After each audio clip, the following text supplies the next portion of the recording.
Bago tayo magpatuloy, shoutout muna sa ating mga masugid na taga-subaybay, Melvin Nitudaligo, Tutoy Roblox, Pinoy Channel, at Eden Mark Kababat from South Korea. Maraming salamat po sa inyo.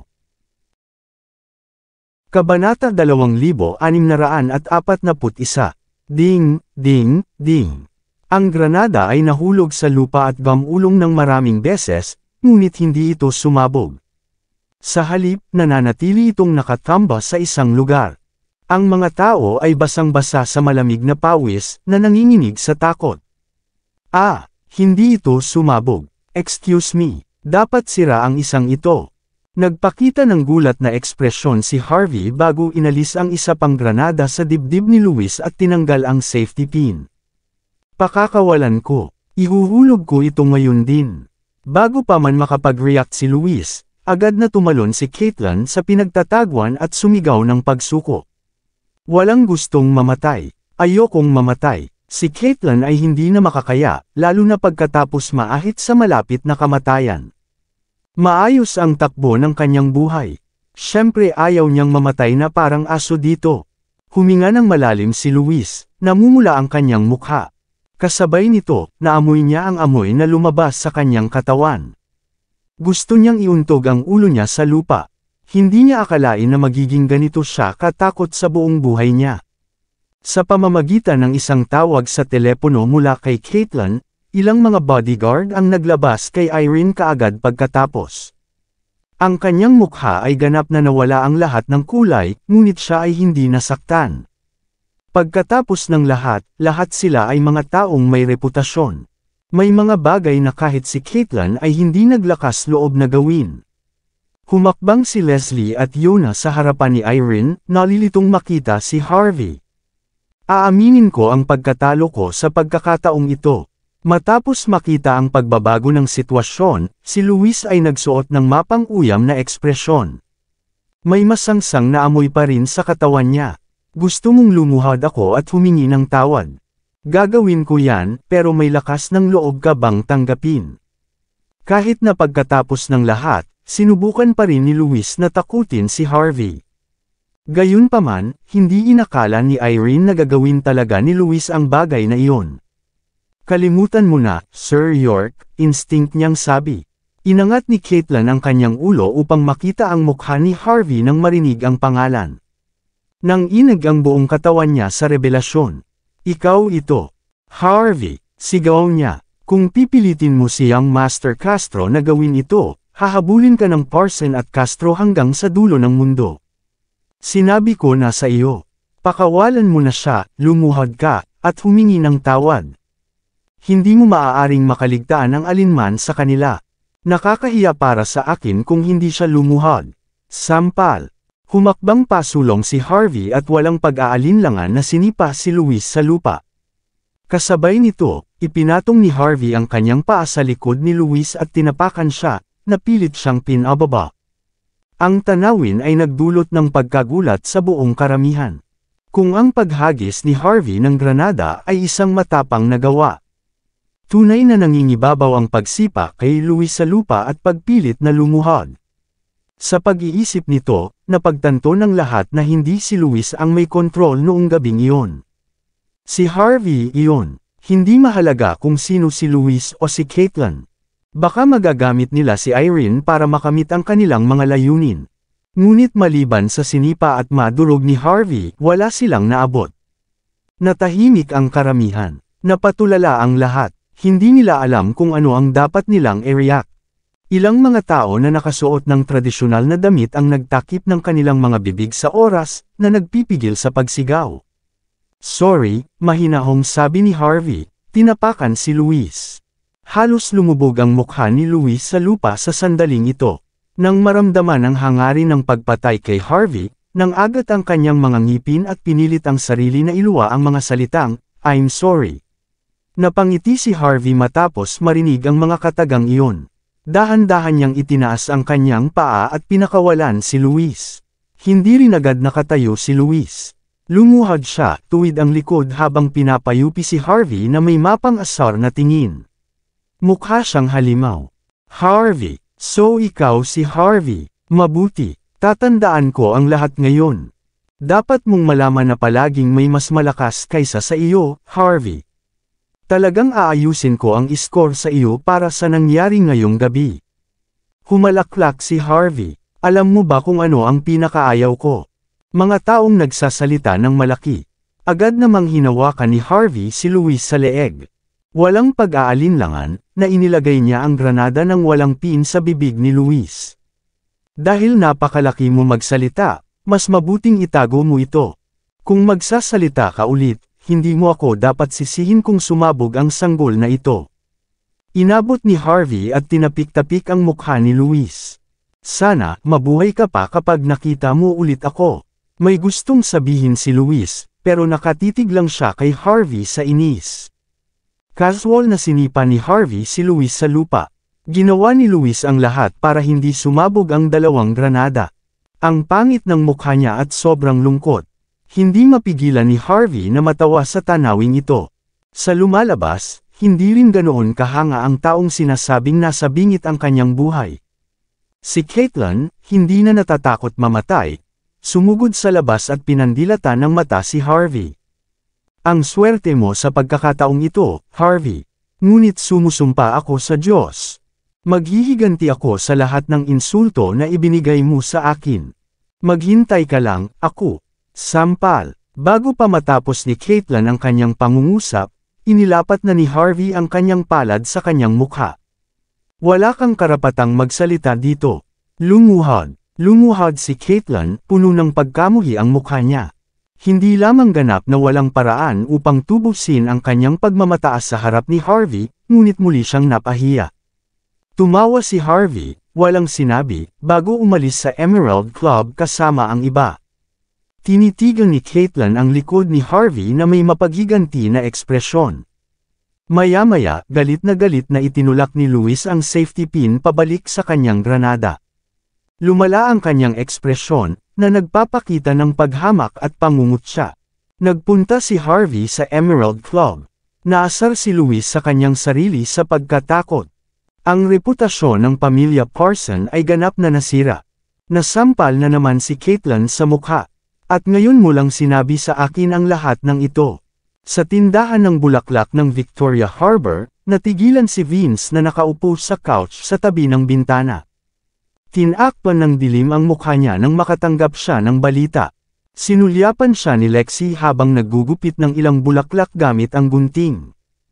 Anong mali? Mahinahong tanong niya. Ibinaba ni Vince ang phone niya bago bumantong hininga. Ibinalik ni Caitlin si Luis mula sa Dark Island. Para harapin si Harvey, kinuha pa niya si Irene na hostage. Pagkatapos ay dinala ni Harvey ang isang malaking grupo ng mga tao sa Emerald Club, na naging dahilan upang magdusa sina Luis at Caitlin ng matinding pagkalugi. Umihi pa si Luis sa kanyang pantalon. Matapos maipaliwanag ng maikli ang sitwasyon, mukhang nalilito si Vince. Ang mga aksyon ni Harvey ay ganap na hindi inaasahan. Ang pinaka nakakabagabag sa lahat ay maging si Luis ay natakot. Sino pa sa Hong Kong at Las Vegas ang maglalakas loob na kumilos laban kay Harvey pagkatapos ng lahat ng kaguluhang ito? Si Lexi ay hindi nakatuon sa alinman sa mga ito. Pinag-isipan niya ang mga sitwasyon bago nagtanong, ganun ba siya katapang? Naghagis siya ng granada sa lupa. Natanggal ang pin, tama ba? Bakit hindi ito sumabog? Humigop muna ng tsa si Vince bago sumagot. May nag-check ng granada pagkatapos na mawala ang lahat. Nabasag pala ang granada. Ang mga pampasabog sa loob ay talagang nasira. Hindi ko alam kung ang brat na iyon ay mapalad na makuha sa kanyang mga kamay sa isang sirang granada, o kung alam na niya ang tungkol dito. Ngunit ang kanyang mga aksyon ay nakagulat sa karamihan. Ipinagpatuloy ni Vince ang video sa kanyang telepono at pinanood ito kasama si Lexi. Nakita nilang dalawa kung ano ang nangyayari. Matapos i-replay ang video ng halos 3 beses, nagpakawala silang dalawa ng buntong hininga sa isang tahimik na eksena. Hindi mahalaga kung paano ito ginawa ni Harvey, ngunit ganap niyang kontrolado ang sitwasyon sa sandaling pumasok siya sa Emerald Club. Muling napabuntong hininga si Lexi habang nakatingin sa screen, mukhang nanlulumo. Napakaswerte ng lalaking ito sa mga babae. Yuna, Leslie, at ngayon si Irene. Ang tatlo sa kanila ay may magandang katayuan sa Hong Kong at Las Vegas. Ngayon, dahil sa kawalang ingat ni Caitlin, ang buong pamilya Johnson ay tatalikod sa atin. The Mendozas, the Clarks, the Johnsons, and the Hamiltons, bulong ni Lexi sa sarili, lalong nadidismaya habang nagsasalita. Kamakailan lang ay dumating si Harvey sa Hong Kong at Las Vegas. Gayunpaman, nakaipon siya ng malaking bilang ng mga taga-suporta na handang sumuporta sa kanya. Huminga ng malalim si Lexi at seryosong sinabi, Vince, hindi natin hahayaang lumaki ang taong ito. Kung ipagpapatuloy niya ito, sisimulan niyang bantaan ang iyong posisyon sa madaling panahon. Nanatiling malayo si Vince sa kanyang mga sinabi, blanko ang kanyang mukha. Hindi mahalaga kung ito ay ang pamilyang Hamilton, ang pamilyang Clark, ang pamilyang Mendoza o ang pamilyang Johnson. Kung tutuusin, wala silang pakialam sa akin noong una. Gayunpaman, walang sinuman sa Hong Kong o Las Vegas ang nang-ahas na sumalungat sa akin noon. Kaya hindi nila ipinapakita ang tunay nilang mukha. Dahil ang isang tao na lumitaw nang wala saan ay nang-ahas na hamanin ako, ang mga taong ito ay tiyak na sasali sa saya. Pero auntie, ito ay isang magandang bagay. Kahit papaano sa ngayon, mayroon tayong malinaw na larawan ng ating sitwasyon. Malalaman natin kung sino ang kakampi natin at kung sino ang tumutusok sa atin sa likod. Hindi mo ba naisip? Nakinig si Lexi sa kanyang mga salita at pinag-isipan ang sitwasyon. Paano mo haharapin ang bagay na ito?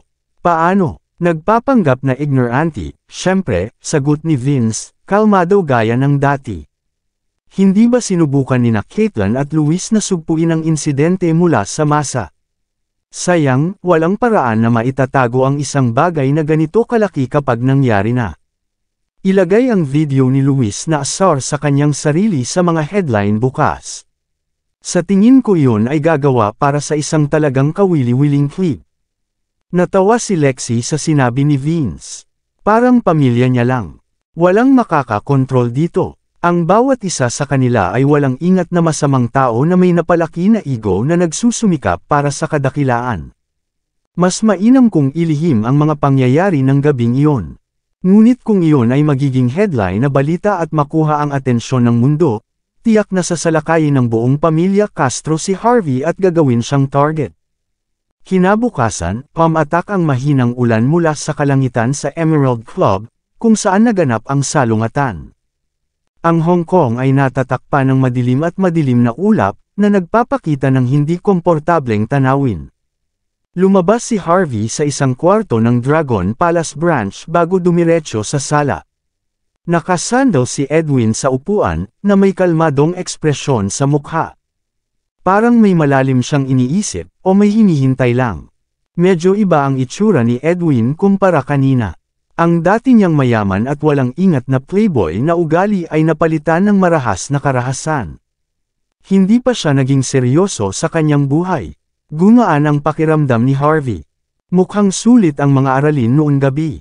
Gising ka ba buong gabi? Bakit hindi ka magpahinga? Mungkahi niya. Pagkatapos ay nagsalin siya ng isang tasa ng tsaa bago humigop. Napailing si Edwin nang makita si Harvey. Nakahanap ako ng ilang karagdagang impormasyon na sasabihin sa iyo, Sir York, simula niya, tila nag-aalangan. Pero dahil nagpapahinga ka, ayokong istorbohin ka. Salamat sa iyong pagsusumikap, sabi ni Harvey. Ayos lang iyon. Umiling si Edwin, kumaway ng papuri. Hindi pa ako makatulog. Hamalakhak si Harvey. Hindi makatulog. Galit ka pa rin ba? O may sama ka ng loob ngayon? Hindi rin. Umiling muli si Edwin. Noong nasa sword camp ako, sinabi mo na kailangan kong harapin ang sarili kong puso para magkaroon ng tunay na lakas ng loob. Sa ganoong paraan, maaari akong tumaas sa ranggo at tumaas bilang Diyos ng digmaan. Hindi ko maintindihan kung ano ang ibig sabihin ng mga salitang iyon, ngunit sa palagay ko naiintindihan ko na pagkatapos kagabi. Ang puso ni Edwin ay ganap na nalinis sa pagsubok kagabi. Ang taong may kakayahan ay kayang tiisin ang mga bagay na hindi kayang tiisin ng mga normal na tao. Walang ordinaryong tao ang makakamit ang mga nangyari kagabi. Inabot ni Harvey at marahang tinapik sa balikat si Edwin. Hindi masama. Ito ay isang magandang bagay.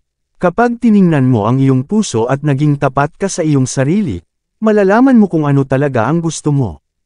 Kapag nangyari iyon, hindi magiging mahirap para sa iyo na bumangon bilang Diyos ng digmaan. Ang Diyos ng digmaan ay hindi lamang pisikal na malakas, kundi isang tanda din ng pinong kaisipan ng isang tao. Kung mamumuhay ka sa paraang gusto mo nang hindi pinaghihigpitan ng mundo at gagawa ng mga aktibong hakbang upang pigilan ang iyong sarili na maging taong pinakakinaiinisan mo, mas magiging malapit ka sa titulong iyon kaysa kailanman. Tumango si Edwin ng may pag-iisip. Gaya ng inaasahan sa mismong head coach. Kanina lang niya sinusundan si Harvey pero mabilis siyang lumaki. Ngayon, nagkaroon pa siya ng pagkakataong magising bilang Diyos ng digmaan. Hindi sigurado si Edwin kung dapat ba siyang manatiling kalmado o masaya. Tama na. Pinabalik mo ba si Irene? Kumusta ang pamilya Johnson? Habang nag-uusap sila, may naalala si Harvey na importante. Nakailang tawag si Edwin bago sinagot si Harvey. Si Miss Johnson ay pinabalik sa bahay. Ngunit ang kanyang lolo, si Branch Leader Johnson, ay hindi pa bumabalik mula sa mga sangay ng lungmen sa Hong Kong o Las Vegas. Ayon sa aking impormasyon, ang mga lungmen enforcer ay pansamantalang kumokontrol sa sangay. Dapat ba nating tingnan, head coach? Medyo matagal na. Hindi pa rin nagpapakita si Branch Leader Johnson, sabi mo. Nakakunot ang noo ni Harvey habang pinag-iisipan ito. Ang lungmen law enforcement ay makapangyarihan, ngunit kahit na sila ay nagpapatakbo sa ilalim ng mahigpit na mga panuntunan. Hindi nila hahawakan ang isang tao ng higit sa 24 na oras para sa pagtatanong. Pagkatapos ng lahat, si Morgan ay isa sa 36 na pinuno ng sangay ng lungmen. Ang isang lalaking katulad niya ay may katayuan sa loob ng lungmen. Gayunpaman, siya ay kinuha pa rin sa mahabang panahon. Lahat ay mukhang kainahinala. Pupunta tayo sa Johnson's. Utos ni Harvey bago tumayo at naglakad palabas ng Dragon Palace branch. Samantala, sa bahay ng mga Johnson, ang pamilyang Johnson ay namuno sa mga sangay ng lungmen sa Hong Kong at Las Vegas sa loob ng maraming taon. Kaya, nasiyahan sila sa isang makapangyarihang katayuan. Ang kanilang villa ay matatagpuan sa paanan ng Mount Taiping. Pagka-uwi ni Irene ay sinalubong siya ng mga desperado na mukha mula sa kanyang pamilya. Hindi na bumalik si Morgan matapos siyang kunin ng lungmen law enforcement. Kasabay nito, si Irene ay kinidnap ni Caitlin at muntik nang mamatay dahil dito. Sa isang araw lang, napakaraming nangyari sa kanilang pamilya. Ang lugar ay ganap na magulo pagkatapos nilang mawala ang kanilang mga haligi ng suporta. Sa oras na ito, lahat mula sa pamilya Johnson ay nakaupo sa maliwanag na ilaw na sala na may mga seryosong mukha. Parang may hinihintay sila. Walang binanggit ni isa ang tungkol sa pag-welcome kay Irene sa bahay. Maraming salamat sa lahat ng sumusubaybay. Please subscribe and follow my YouTube and Facebook channel, Pilipino Novel. Maraming salamat po. Kabanata 2645. Bang! Sa gitna ng kanilang pagkabalisa, isang malakas na boses ang umalangaw mula sa pintuan. Maya-maya pa, ilang itim na van ang lumitaw. Lumabas sa kotse ang lungmen law enforcement disciple, armado at delikado. Mukhang handa na silang pumatay. Ang mga disipulo ng lungmen na namamahala sa pagbabantay sa Johnson residence ay mukhang nabigla, hindi nang ahas na gumawa ng anumang biglaang paggalaw. Napangisi ang mga alagad ng lungmen law enforcement bago pinalibutan ang buong lugar. Si Carrie ay lumitaw, ang kanyang mukha ay puno ng magiting na katotohanan. Siya ay humakbang ng may pagmamalaki, na sinundan ng kanyang parehong mayabang na mga kampan. Anong ginagawa mo dito ngayon? Likas na tanong ni Irene. Sampal. Hindi siya pinansin ni Carrie at pinalipad siya ng isang sampal sa mukha. Pagkatapos ay kinuha niya ang kanyang cellphone at sinukat si Irene, pinikit ang kanyang mga mata ng makahulugan. Ito ang babae. Dalhin mo siya sa Budokan. Ito ang utos ni Young Master Bauer. Sa kanyang utos, ilang mga alagad ng Lungmen Law Enforcement ang sumulpat na parang mga baliw na lobo at kinaladkad si Irene palabas, dinala siya sa Lungmen Budokan. Natigilan ang ama ni Irene sa nakita, nagulat. Pagkaraan ng isang segundo, nagsimula siyang sumigaw sa galit. Sino ka? Hindi mo ba alam kung nasaan ka? Maging ang mga Lungmen Law Enforcement disciples ay hindi maaaring kunin ang sinuman dito. Hindi mo ba alam na si Senior Johnson ang branch leader ng Hong Kong at Las Vegas Lungmen Branch? Isa siya sa 36 na pinuno ng sangay. Ang kanyang katayuan ay higit sa anumang may isip mo. Sampal, hindi nag-aksaya ng oras si Carrie sa pakikinig. Sa halip, itinaas niya ang kanyang kamay at sinampal ang ama ni Irene, tinamaan ito hanggang sa bumagsak ito sa lupa. Ang iba pa sa pamilya Johnson ay nagngangalit. How dare you make a scene in our house? Sigaw nila, galit na galit ang mga mukha. May death wish ka ba? Gustong kumilos ng ilan sa mga tapat na gwardya ng pamilya, ngunit lahat sila ay tinanggal bago pa sila makagawa ng anuman. Ang mga alagad ng Lungmen sa ilalim ni Carrie ay itinutok ang kanilang mga sandata sa mga gwardya ng may pananakot. Magpadala ng salita mula sa hepe ng Lungmen Law Enforcement. Ang pinuno ng sangay ng Lungmen Mordo, si Harvey York, ay nakipagsabuatan sa mga puwersang panlabas at ipinagkanulo ang Lungmen. Hindi siya matitiis. Si Morgan Johnson, ang pinuno ng sangay ng Hong Kong at Las Vegas ng sangay ng Lungmen, ay isang kasabwat. Naiintindihan mo ba ako? Tapos na ang buong pamilya mo. Kung alam mo kung ano ang pinakamahusay para sa iyo, lumuhod ka. Kung hindi, ako mismo ang papatay sa inyong lahat. Ang buong pamilya Johnson ay napuno ng matuwid na galit. Nakipaglaban sila ng husto para sa Lungmen sa loob ng mga dekada. Kahit sa loob ng Lungmen, may hawak silang malakas na awtoridad. Gayunpaman, ang kanilang pamilya ay inakusahan ng paggawa ng mga krimen ng walang dahilan. Ito ay hindi katanggap-tanggap. Ano ang ibig sabihin nito? Ilang tao ang nagsimulang sumigaw at nagpahayag ng kanilang kawalang kasiyahan. Ibalik mo si Senior Johnson. Eksakto, si Senior Johnson ay elder ng Lungmen. Maaaring Lungmen Law Enforcement ka, ngunit hindi mo siya maaaring edemanda sa gusto mo. Alam ng lahat na si Senior Johnson ay palaging tapat sa Lungmen. Lahat kayo ay sinusubukang e-frame siya. Napakaraming mga tapat na elder ng Lungmen. Nag-cross arms si Carrie, malamig ang mukha. Mukhang saksi kayong lahat ha. Hinihiling ng Lungmen ang katapatan sa organisasyon sa kabuuan, hindi sa isang tao. Ang inyong pamilya ay nakagawa ng isang malubhang krimen. Anong ginagawa mo dito? Napuno ng galit ang ama ni Irene. Ang kanilang pamilya ay hindi kailanman nakaranas ng gayong kahihiyan, kahit na matapos ang pamamahala sa mga sangay ng Lungmen sa Hong Kong at Las Vegas sa loob ng maraming taon. Ang kinaroroonan ni Morgan ay hindi alam, at ngayon, ang kanyang sariling anak na babae ay pilit na kinakaladkad palayo. Ano ang sinusubukang gawin ng mga taong ito? Ano ang sinusubukan naming gawin? Mahinahong sabi ni Carrie, simple, maghahanap kami ng patotoo at ebidensya. Sigurado akong maibibigay mo ito para sa amin, batay sa tagumpay ng iyong pamilya. Bibigyan kita ng kalahating oras para makahanap ng ebidensya na ang pamilya mo ay kasabwat ng mga tagalabas. Kung hindi, huwag mo akong sisihin sa pag-agaw ng ebidensya mula sa iyong pamilya. Sumama ang ekspresyon ng buong pamilya Johnson nang marinig ang mga salita ni Carrie. Obviously, balak silang e-frame ng babaeng ito. Lahat kayo ay tiyak na mapaparusahan sa paggawa ng bagay na ito ng mag-isa. Sigaw ng ama ni Irene.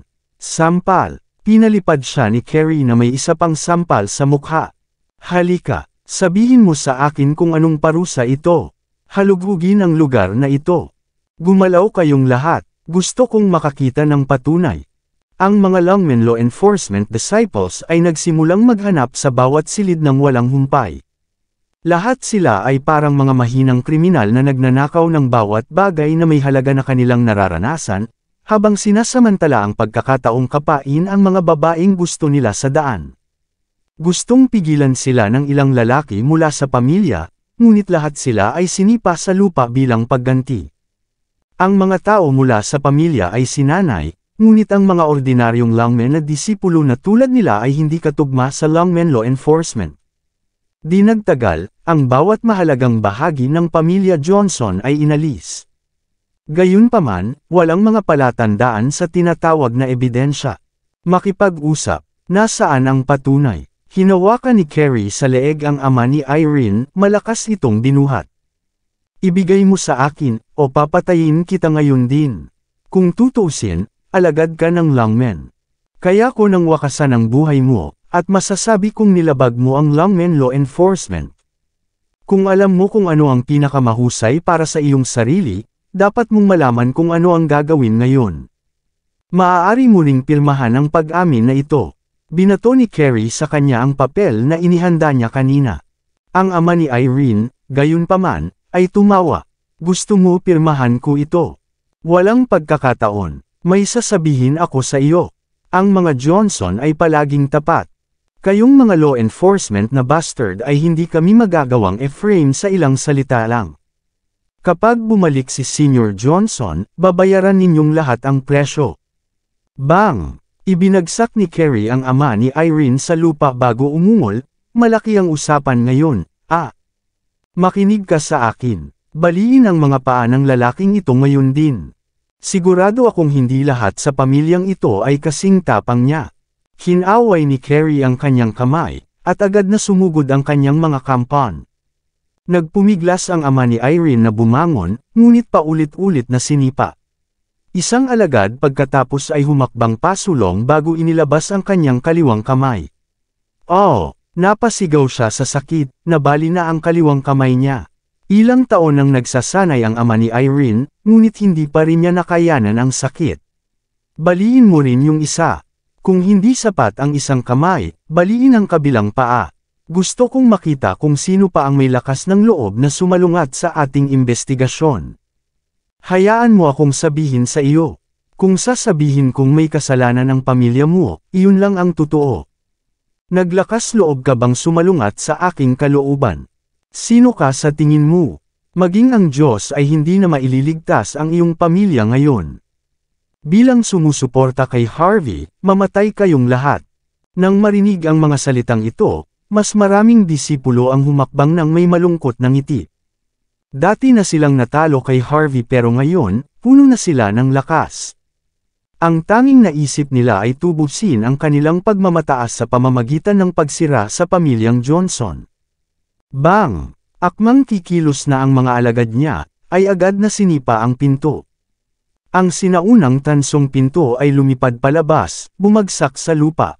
Lumitaw ang isang lalaki, ang kanyang mga braso ay nakakross sa kanyang dibdib bilang kilos ng pangingibabaw. Narinig ko na inakusahan ako ng lungmen law enforcement ng pakikipagsabuatan sa mga tagalabas habang ako ay wala. Sinubukan mo pang kunin ang pamilya Johnson na e-frame ako. Hindi pa ba sapat ang mga aral na itinuro ko sa iyo noon? May death wish ka ba? Saktong pagkasira ng pinto ay pumasok si Harvey. Ang kanyang payat ngunit malakas na katawan ay kumikinang sa ilalim ng maliwanag na liwanag. Ang kahangahangang aura na tumatagos mula sa kanyang katawan ay maaaring maramdaman mula sa 1 milya ang layo. Ang kanyang nagyayelong titig ay nag-scan sa kanyang buong paligid, napakalamig na ang lahat ay natagpuan ang kanilang sarili na nanginginig.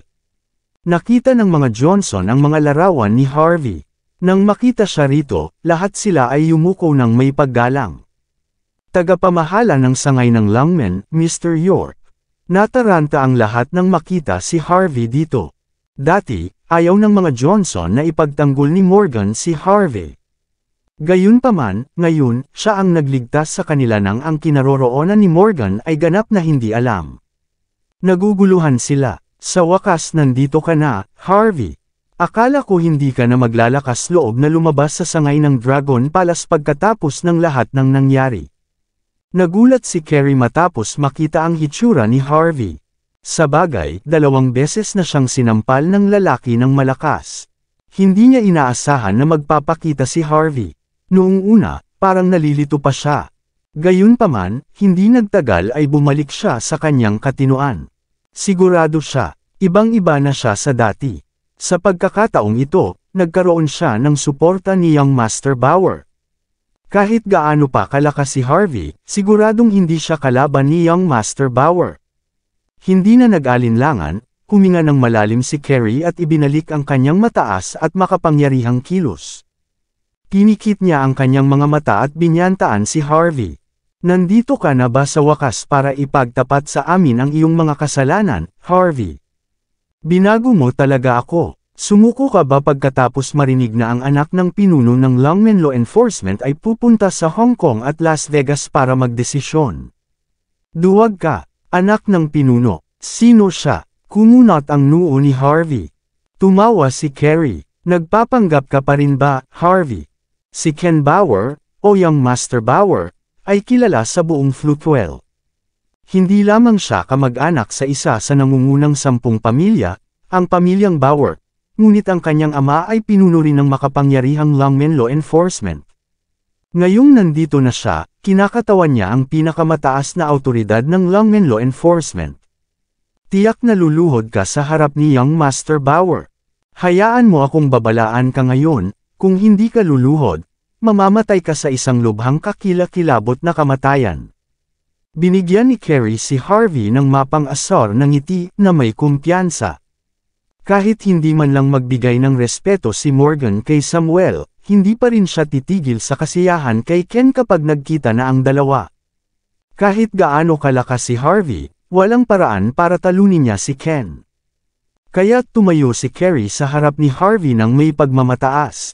Sigurado siya na siya ang may kapangyarihan. Nanatiling walang emosyon si Harvey sa kabila ng kanyang mga pagbabanta. Casual niyang tinext si George para hanapin ang background ni Ken. Nang makita ni Carrie si Harvey na casual na tumapik sa kanyang telepono habang hindi siya pinapansin, ang kanyang mukha ay nabaluktot sa isang pangit na ekspresyon ng pagkasuklam. Tama na, Harvey. Tumigil ka na sa panggugulo. Walang sino man ang maaaring sumubok na pigilan si Young Master Bauer. Wala kang matatawag na tulong. Dahil nandito ka na, susundan mo ako sa Imperial Dungeon. Tingnan natin kung ano ang mangyayari pagkatapos maglaro si Young Master Bauer. Kakalad ka rin kanya para tanungin. Mabuti pang huwag kang lumaban. Mayroon kang pagkakakilanlan na pinuno ng sangay na nagpo-protekta sa iyo noon, ngunit kung hindi mo susundin si Young Master Bauer, kahit si Master Longman ay hindi ka mapoprotektahan. Ikaw ay isang tao lamang na tinitingala ni Elder Bauer, hindi isang kamag-anak. Dapat alam mo kung sino ang mas mahalaga sa puso niya, Harvey. Binigyan ni Carrie si Harvey ng mapanuksong tingin habang patuloy niyang ipinapaalala kay Harvey kung paano siya naiiba kay Ken. Karaniwan, natatakot ang mga tao kay Harvey dahil suportado siya ng Panginoon ng Longmen. Gayunpaman, walang ibig sabihin ang ganoong bagay kay Ken. Pinandilatan ng mga tauhan ng Longmen Law Enforcement si Harvey nang marinig ang mapagmataas na bulalas ni Carrie. Ang lalaking nakatayo sa harapan nila ay nang ahas na hamunin sila, ang kanilang pinuno si Carrie, at ang kinatawang punong Hyder. Kung si Harvey ay hindi lubusang nakikitungo, at kung hindi siya nakakaramdam ng tunay na sakit, masisira ang dignidad ng pagpapatupad ng batas ng Longmen. Ito ang pangunahing dahilan para ipatawag ng hepe ng Longmen Law Enforcement si Ken sa Hong Kong. Si Branch Leader Johnson ay isang mabuting kaibigan ko. Akin din ang pamilya niya. Pinalo mo ang aking mga kaalyado habang patuloy na nangungulit sa aking mukha, at pagkatapos ay inakusahan mo ako ng pakikipagsabuatan sa mga puwersa ng labas. Malamig na ipinikit ni Harvey ang kanyang mga mata kay Carrie, ang kanyang tingin ay kumikislap ng isang babala. Mukhang hindi sapat ang 2 aral na ibinigay ko sa iyo noon. Kaya't mayroon ka pa ring lakas ng loob na gumawa ng gulo dito. Tumahimik ka. How dare a scum like me? Hindi ka ba nakapag-aral? Iniinsulto mo ba ako? May death wish ka ba? Ang pangit ng mukha ni Carrie matapos marinig ang mga salita ni Harvey. Ang mga insidente sa Grand Hotel at sa rooftop garden ng pamilya Clark ay ang pinaka-nakakahiyang mga bagay na naranasan niya. Hindi siya sapat na malakas. Wala siyang sapat na kapangyarihan, at wala rin siyang koneksyon na gumawa ng anumang bagay na makabuluhan. Kaya siya sumuko, pero iba na ngayon. Sa suporta ni Ken, maaari niyang baliwalain ang halos lahat ng tao sa Longmen. Maging ang 36 na pinuno ng sangay ng Longmen ay wala sa kanyang paningin. Talagang naniniwala siya na si Harvey ay naglakas loob lamang na magsalita ng malaki, ngunit wala siyang pagkakataong gumawa ng iba pa. Bumaling ang mapang-asar niyang tingin kay Harvey na matigas pa rin ang ulo. Sige, Harvey, sapat na ang usapan. Lumuhad ka at sampulin ang iyong mukha ng 100 beses. Kung mas namimiss mo, mas maraming buto ang mababali ko. Sumigaw siya. Iyan ang order ko. Naririnig mo ba ako? At paano kung sabihin kong, ayaw ko? Mahinahong sagot ni Harvey. Ikaw na masama. Sa palagay mo ay maaari mong ipagpatuloy ang pagpapakitang gilas sa harap ng Longmen Law Enforcement sa pamamagitan lamang ng titulo ng iyong pinuno ng sangay. Nakangiting sabi ng isang alagad, humakbang pasulong na may malamig na tawa. How dare you talk to Senior Kennedy ng ganyan? Sasampulin kita. Hayaan mo akong sabihin sa iyo. Hindi nakatapos magsalita ang alagad dahil agad siyang tumahimik. Biglang sumulpot si Harvey sa harapan niya at sinampal ang mukha niya. Sampal. Ang disipulo ay pinadala na lumipad sa susunod na sandali, nang hihina bago man lang mapadpad sa lupa. Bahagyang napangiwi si Carrie sa nakita. Sumilay sa kanyang mga mata ang pagnanais na pumatay. Hindi siya makapaniwala na maglalakas loob si Harvey na labagin ang kalooban ni Ken. Siya ang lalaking kumakatawan sa pamilya Bauer at Longmen. Kailangang respetuhin ni Vince si Ken. Pinadalhan pa niya si Ken ng isang malaking regalo. Paanong tatayo si Harvey kay Ken? Nagpalitan ng tingin ang ibang mga tauhan ni Carrie. Pagkatapos, isang lalaking may hiwa sa tagiliran, na naglakad pasulong na may malungkot na ngiti. How dare you put your finger on one of our? Bakit hindi mo subukang patayin ang isa sa amin kung ganyan kakatigas? Walang ibig sabihin ang isang sampal na iyon. Kung kaya mo akong patayin, susuko ako. Sigurado siyang sinusubukan lang silang takutin ni Harvey, at naglakas loob lang si Harvey na salakayin sila nang hindi sila pinapatay. Bang! Si Harvey ay humakbang pasulong at kinilipat ang ulo ng mayabang na disipulo sa isang malakas na puwersa. Nagkaroon ng malakas na kaluskos, at ang katawan ng disipulo ay nakahandusay sa lupa. Hindi na siya humihinga.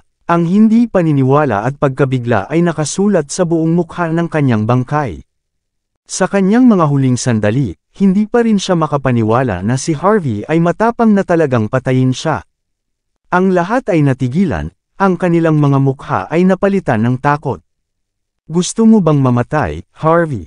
Ang lakas ng loob mong pumatay ng alagad ng Longmen Law Enforcement. Napaungol si Carrie, galit na galit. Sa kanyang galit na alulong, inilabas ng kanyang mga kampan ang kanilang mga baril at itinutok ito kay Harvey. Ngunit hindi natakot si Harvey. Walang emosyon ang kanyang mukha, humakbang siya pasulong at ginawang basagin ang mga tiles sa lupa. Kaagad, ang mga piraso nito ay lumipad kung saan-saan. Ang mga kampan ni Carrie ay umungal sa sakit habang pinuputol sila ng mga tipak. Napahawak sila sa leeg at bumagsak sa lupa. Sa isang sandali lamang, hindi mabilang na mga tao ang namatay sa isang mabilis na paggalaw. Ang mapagmataas na mukha ni Carrie ay napalitan ng galit at takot. Naglakas loob ka bang patayin ang mga tauhan ko, Harvey? Sino ang nagbigay sa'yo ng lakas ng loob? Nagawa ko na. Hindi ko kailangan ng patunay. Mapapatay ka namin ngayon din. Gayunpaman, hindi pinansin ni Harvey si Carrie at walang emosyong iwinagayway ang kanyang mga palad. Kaagad na hinugot ni Carrie ang kanyang mahabang espada at sinubukang itulak pasulong, ngunit napakabagal niya. Sampal. Isang malakas at malutong na sampal ang yumanig sa hangin. Ang katawan ni Carrie ay pinalipad bago bumagsak sa malapit na pader. Nanghihina, at umubos siya ng dugo. Kung ang isang tulad mo ay maaaring kumatawan sa Longmen Law Enforcement, kung gayon ang organisasyong iyon ay hindi na kailangang umiral pa. Ang tinatawag na Longmen Law Enforcement ay sinasabing kumakatawan sa hustisya at dignidad sa organisasyon. Ito ay isang sandata upang kontrolin ang 36 na pinuno ng sangay. Ngunit para kay Harvey, sa puntong ito, naging kasangkapan ito para sa personal na pang-aabuso. Walang awan na hindi patatawarin ni Harvey ang mga taong ganito. Halos sabay-sabay na ang pakikitungo ni Edwin sa mga alagad na nagbabantay sa labas. Si Carrie, na may kasamang nagbabantang puwersa, ay biglang nag-iisa. Nakataas na ngayon ang ulo ng mga Johnson. Lahat sila ay sumisigaw sa tuwa, hindi alintana ang mga pinsalang natamaw nila. Oo, tumayo ka, baliw ka talaga. Napuno ng galit at takot si Carrie, ngunit tumanggi siyang umatras. Pinatay mo ang mga tao ng isang organisasyon. Ito ay isang karumal-dumal na krimen. Huwag mo nang isipin na manatili muli bilang pinuno ng sangay, Harvey. Maghintay ka lang hanggang sa mamatay ka kasama ang iyong buong pamilya. Maging ang iyong alagang aso ay mamamatay. Ito na ba ang iyong mga huling salita? Tanong ni Harvey, na kalmado gaya ng dati. Kabanata 2650. Ikaw. Nabulunan si Carrie, ngunit mabilis niyang nabawi ang kanyang pakiramdam. Patay na ang lahat ng kanyang mga nasasakupan, ngunit siya ay buhay pa. Mukhang talagang takot si Harvey sa kanyang identity at endorsements. Oo, iyon lang. Kaya hindi niya ito pinatay. Nabawi ni Carrie, na nadagdagan ang pagkabalisa, ang kanyang pagmamalaki. Kung hinawakan mo ako, mamamatay si Morgan. Ungol niya.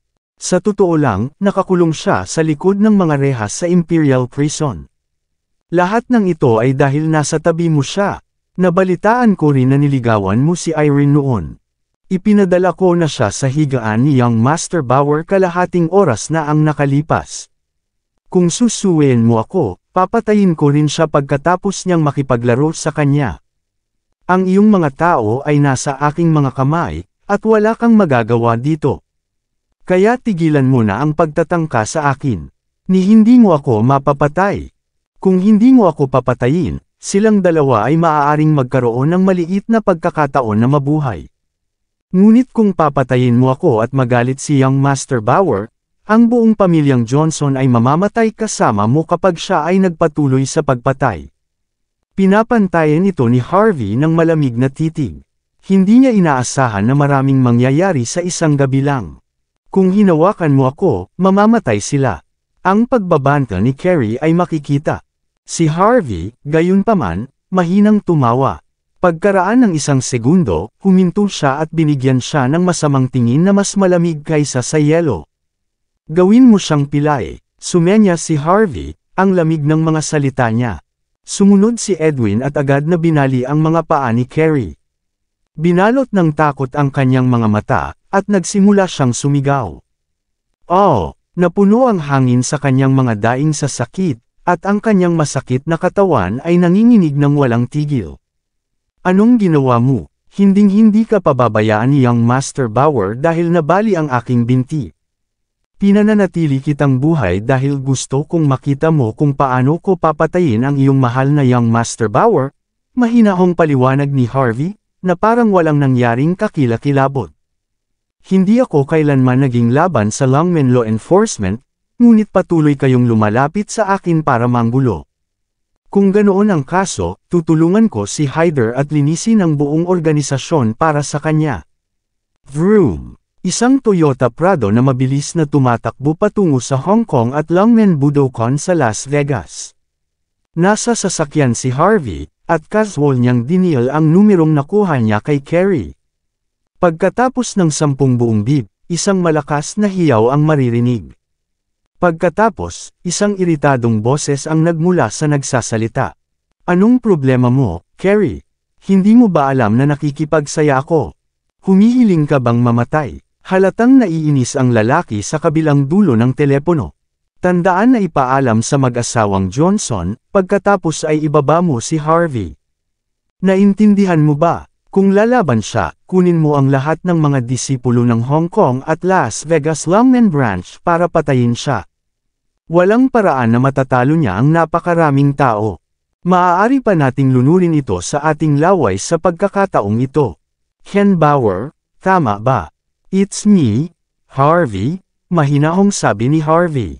Hindi nagbago ang ekspresyon niya kahit narinig niya lahat ng sinabi ni Ken. Tumawag ako para sabihin sa iyo ang isang bagay. Kung magkaproblema si Branch Leader Johnson o si Miss Johnson, ikaw ay nasa mainit na tubig. Ilagay mo ang iyong daliri sa kanila, at babaliin ko ang lahat ng iyong mga paa. Gagawin kong buhay na impyerno ang buhay mo. Natigilan si Ken, na nasa kabilang side ng telepono. Nagulat siya na si Harvey ang tumawag, hindi si Carrie. Dumi. Nagpapakita ka pa rin ng hindi mo kayang protektahan ang iyong sarili. Bulalas ni Ken pagkatapos tumawa. Ano sa tingin mo?